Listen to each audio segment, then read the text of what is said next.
Bismillahirrahmanirrahim. Assalamualaikum warahmatullahi wabarakatuh. Hai anak-anak, semoga anak-anak semua dalam keadaan sehat. Berjumpa lagi dalam pembelajaran IPA tema 1 subtema 3, yaitu tentang pemantulan dan penyerapan bunyi. Pada pembelajaran kali ini, kompetensi dasarnya yaitu KD 3.6 dan 4.6.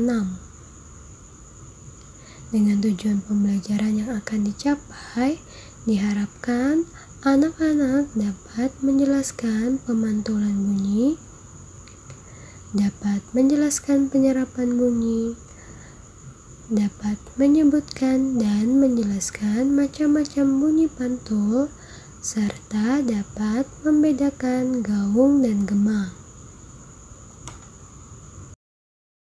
Bunyi memiliki sifat yaitu dapat memantul. Bunyi dapat memantul jika mengenai benda yang permukaannya keras, seperti kayu, kaca, dinding, dan besi. Berdasarkan jarak sumber bunyi dan dinding pemantul, terdapat 3 macam bunyi pantul, yaitu pertama, bunyi pantul yang memperkuat bunyi asli, kedua, gaung atau kerdam, dan yang ketiga, gema. Yang pertama, bunyi pantul yang memperkuat bunyi asli. Terjadi jika jarak sumber bunyi dengan dinding pemantulnya sangat dekat. Bunyi pantulnya akan terdengar jelas bersamaan dengan bunyi aslinya. Bunyi pantul yang memperkuat bunyi asli terjadi ketika mobil atau kereta melewati terowongan. Bunyi mobil atau kereta akan terdengar lebih keras. Contoh lainnya, suara akan terdengar lebih keras dan jelas ketika seseorang berada di dalam ruangan kecil, seperti saat bernyanyi di dalam kamar mandi. Yang kedua yaitu gaung atau kerdam. Gaung atau kerdam terjadi karena bunyi dipantulkan oleh dinding pemantul yang jaraknya tidak jauh dari sumber bunyi. Hal tersebut menyebabkan bunyi pantul terdengar hampir bersamaan dengan bunyi asli yang belum selesai terucapkan, sehingga bunyi yang terdengar hanya sebagian dan terdengar tidak jelas. Pemantulan bunyi ini bersifat merugikan karena dapat mengganggu kejelasan bunyi yang didengar. Gaung atau kerdam dapat terjadi di dalam gedung bioskop ataupun studio musik.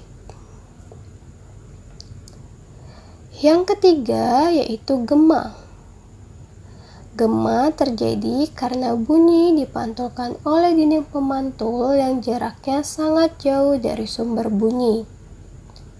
Bunyi pantul terdengar setelah bunyi aslinya selesai terucapkan, sehingga terdengar bunyi secara lengkap sesuai bunyi aslinya. Gema sering terjadi di lereng gunung, jurang, lembah, dan bukit yang jaraknya jauh dan memiliki permukaan keras dan rapat. Selain dapat memantul, bunyi juga dapat diserap. Bunyi diserap oleh benda-benda dengan permukaan lunak seperti spons, karpet, busa, dan kain. Benda-benda yang dapat menyerap bunyi disebut peredam. Proses penyerapan bunyi dimanfaatkan untuk menghindari gaung atau kerdam yang terjadi pada bioskop dan studio musik. Untuk menghindari gaung atau kerdam dilakukan dengan cara yaitu di dalam gedung bioskop ataupun studio musik dipasang peredam agar bunyi tidak terdengar dengan keras hingga keluar ruangan. Sekian materi pada pembelajaran kali ini. Semoga anak-anak bisa memahami materi yang telah disampaikan.